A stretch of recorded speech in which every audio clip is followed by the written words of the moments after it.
مجھے مطمئن کیجیے، اس ملک کے مجموعی آمدن میں سے جو قابل تقسیم دولت ہے، سب سے بڑا حصہ پاکستان کے کسی بھی ادارے کا نہیں ہے۔ عام طور پہ کہا جاتا ہے کہ سب سے بڑا حصہ فوج لے رہا ہے یا سب سے بڑا حصہ فیڈرل لے رہا ہے۔ میں گزشتہ بجٹ کے حوالے سے آپ لوگوں کو بتانا چاہتا ہوں کہ ٹوٹل مجموعی آمدنی جو قابل تقسیم ہے، اس میں سب سے بڑا حصہ پاکستان سے باہر جا رہا ہے۔ فوج، وفاق، چاروں صوبوں کے ترقیاتی بجٹ کو ملا کے 610 ارب روپے، فوج کو بھی، وفاق کو بھی، چاروں صوبوں کو بھی ترقیاتی بجٹ 610 ارب روپے مل رہے ہیں، لیکن 8107 ارب روپے مالیاتی اداروں کو سود کی مد میں ادا کیا جا رہا ہے۔ لیکن آنے والے سال کے لیے ابھی سے 9000 ارب روپے کا تخمینہ لگایا گیا ہے کہ آنے والے سال میں ہم بین الاقوامی مالیاتی اداروں کے لیے 9000 ارب روپے اکٹھا کریں گے۔ تو کہیں کا پاکستان کون اس کا مالک؟ جس کو آپ حاکم سمجھتے ہیں وہ خود مزارے ہیں، جن کو آپ حاکم سمجھتے ہیں وہ خود غلام ہیں۔ دنیا کے 2 ممالک کے بارے میں بتانا چاہتا ہوں۔ ایک وہ ملک جو پوری دنیا کے لیے قانون سازی کرتا ہے، اس کا نام ہے امریکہ، اور ایک وہ ملک جو بیرونی ہدایات پر قانون سازی کرتا ہے، اس کا نام ہے پاکستان۔ ہم بیرونی ہدایات کے بنیاد پر قانون سازی کرتے ہیں۔ ہماری حیثیت کیا ہے؟ ہماری آزادی کی حیثیت کیا ہے؟ 2 آئین کا میں ابھی وکلا صاحبان بھی بیٹھے ہیں، 2 آئین میں آپ کو بتانا چاہوں گا۔ ایک آئین 15 اگست 1947 کو، اسی دن جس دن ہم آزاد ہوئے، ہندوستان آزاد ہوا،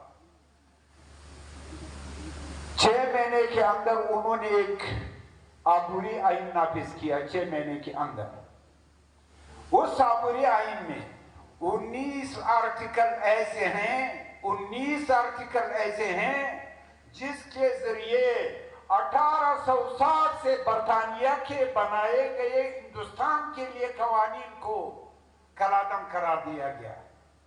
1860 سے لے کر 17 جولائی 1947 انڈین انڈیپینڈنٹ ایکٹ تک سارے قوانین کو کالعدم قرار دیا۔ جتنے بھی اس کے اپنے ضرورت کے قوانین تھے، سب پہ باریک بینی سے جائزہ لیا اور اپنے پارلیمنٹ کے ذریعے، اپنے ایکٹ کے ذریعے پاس کیا۔ آج اس کا جو نظام چل رہا ہے، اپنے ایکٹ کے ذریعے سے پاس شدہ نظام ہے۔ لیکن میں یہ سوال کروں گا کہ 1860 کا جو پولیس ایکٹ ہے، جس کے بنیاد پہ ہمارے پاکستان کے پولیس قائم ہے، اس ایکٹ کو پاکستان کی کس اسمبلی نے پاس کیا ہے؟